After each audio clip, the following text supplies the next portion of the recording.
President Trump has spent the past several weeks dismissing concerns about any economic effects from the coronavirus and insisting that American companies and consumers are in no danger. On Monday, after stock markets suffered their worst single-day decline in more than a decade, Treasury yields reached new lows and oil prices plummeted. Mr. Trump said he was ready to act. The president said the White House would unveil very dramatic proposals to help protect the American economy from the coronavirus, including financial help for workers who don't get paid sick leave, tax cuts and targeted relief for industries battered by the virus, including cruise lines, airlines and hotels. The overture sets up tense negotiations with Congress, just weeks after the president was impeached by House Democrats and less than a year from Election Day.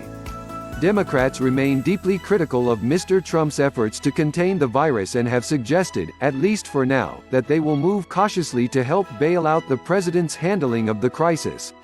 Democrats have expressed openness to certain measures of stimulus, like paid sick leave and increased spending on safety net programs like unemployment insurance and food stamps, that could provide the building blocks for a deal with the president. And Mr. Trump's efforts could be aided by the fact that federal borrowing costs have fallen to rock-bottom rates as skittish investors in recent days have piled into safe U.S. government debt. Mr. Trump's decision to seek fiscal help amounts to concession by a White House that has ignored increasingly ominous predictions of the virus's economic effects, which have ranged from dramatically slowing growth in the United States to plunging the economy into recession. That threat was compounded over the weekend by Saudi Arabia's announcement that it would ramp up oil production, sending prices into a downward spiral and raising the threat of layoffs and shelved investments in the American oil industry. Mr. Trump and his aides had played down the economic threats as recently as Monday morning, when the president celebrated falling gas prices as good for the consumer while blaming the stock plunge on a combination of Saudi Arabia, Russia and fake news. He also suggested fears about the virus were overblown, saying more people have died from the flu than the new coronavirus. "Life and the economy go on," he tweeted. By Monday evening, after the stock market fell nearly 8%, its steepest losses since the 2008 financial crisis, the president had changed his tone, conceding that those dire economic warnings could no longer be ignored heading into an election in which he planned to tout the strength of the United States economy. "This was something that we were thrown into, and we're going to handle it," Mr. Trump said. He then tried to reassure investors that the economy was resilient. "We have a very strong economy," he said. This blindsided the world. White House officials have known for more than a month that the virus posed a threat to public health and economic growth in the United States, but they have consistently said the economy would not need additional support to weather it. When asked about any economic fallout, Mr. Trump has put the onus on the Federal Reserve, saying it should cut interest rates and do more to stimulate growth.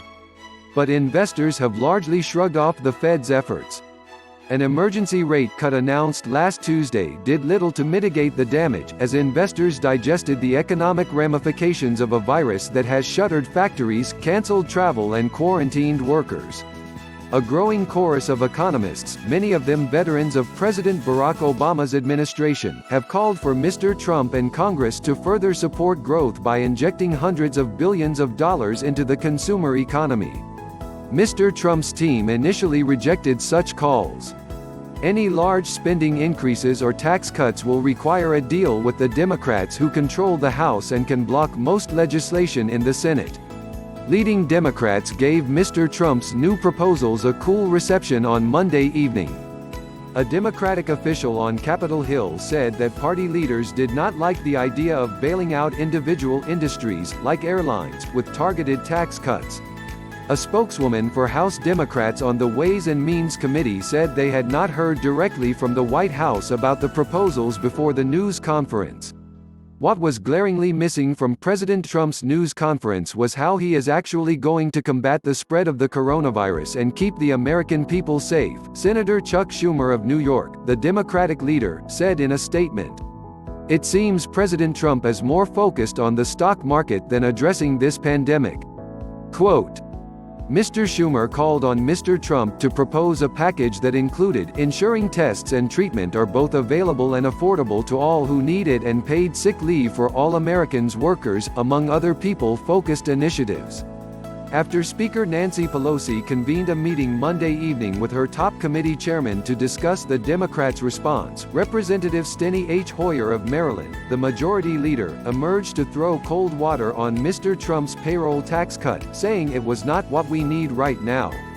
What the economy needs right now is some stability and confidence that we're addressing the issue that is undermining the economy, he said. The president's answer for almost everything is a tax cut. We think we need to make sure that people, and health facilities and insurance companies and others, have confidence that they're not going to be bankrupted by this. Vice President Mike Pence said on Monday that the relief measures proposed by the White House would ensure that Americans do not have to worry about losing their jobs or missing paychecks because of the coronavirus.